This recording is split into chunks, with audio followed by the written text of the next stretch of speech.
If you didn't know, April is Parkinson's Disease Awareness Month, and after decades of relying on older technology, a new device was recently approved to help control the symptoms of the disease. And Dr. Jerry Vitek, professor and chair of the Department of Neurology at University of Minnesota Medical School, was part of the team to implant the first commercial device, and he joins us this morning to tell us a bit about it. Good morning to you, Doctor.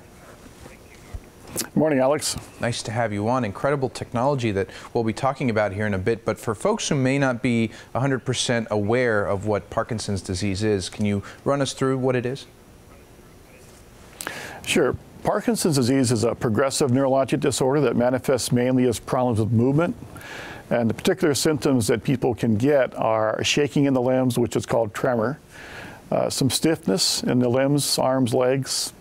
That's called rigidity, slowness of movement called bradykinesia, and then gait and balance problems. So you can have any one or a combination of those symptoms, and when it's first diagnosed and it's mild, it's not such a big problem for patients, but as it gets more severe, it can significantly compromise their quality of life. I mean, things that you and I take for granted, like just getting up in the morning and getting dressed, becomes a bit of a burden. Just walking to the car, getting out of a deep-seated chair, rolling in bed at night. Those things all become more difficult as the disease progresses. Right. And, you know, a famous example, of course, Michael J. Fox from Back to the Future. He was diagnosed with it. He has learned to manage it, and, of course, through treatment. But what are those traditional treatments that have been used to manage and treat PD? Well, the first line of therapy is really medical therapy. You know, folks with Parkinson's disease lack a chemical called dopamine. And this is what leads to all these abnormal movement problems. We can replace that with certain medications, and there's different types and combinations that we can use throughout the day to help those patients, and it works well for a number of years. But over time, it becomes less predictable. Some doses work, some doses don't. Some work for longer than others. So again, it becomes unpredictable, and you get side effects. And some of the side effects can be manifested as too much movement.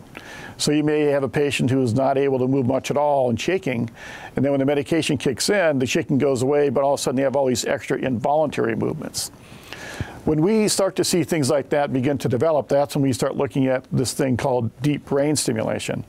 And this is a pacemaker technology. It's like a pacemaker for the brain, where a lead that's about 1.3 millimeters in diameter gets placed into a deep brain structure and passes small amounts of electrical current in that structure, and it helps to bring that structure kind of under control. It's like an abnormal brain rhythm that we can then modify. And the abnormal brain rhythm is what's causing those movement problems. By controlling that brain rhythm, we can markedly improve the symptoms of Parkinson's disease. And so what is the real impact that this new technology is going to have for patients of PD? Well, you know, DBS has been around for well over 20 years, but the new technology has just come into play more recently. And the most recent one is that by Boston Scientific. It's called the Vercise DBS system. It's been FDA approved just this past December of 2017. And there's some really unique capabilities about this system that I think are going to be very advantageous for us. One of those is that it's very precise in terms of the amount of current that it gives. It's very flexible and it's adaptive. It has a very small battery and it's rounded at the top, so it's very comfortable. And it lasts for as long as 15 years. It's rechargeable. And those are all very unique aspects of this device. And I think that's going to help us to be even more effective in our therapy of DBS for Parkinson's. Incredible how far technology has come. So, Dr. Vitek, if people want to learn more information, where can they go get resources? Yes, there are two sites they can take a look at. One is called dbsandme.com. That's a resource from Boston Scientific, whom I'm working with today.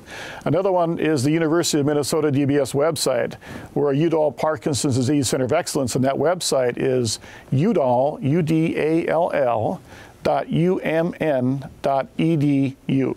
Like Udall Park. Dr. Jerry Vitek, thank you so much for joining us today. My pleasure. Stay right where you are. We'll be right back.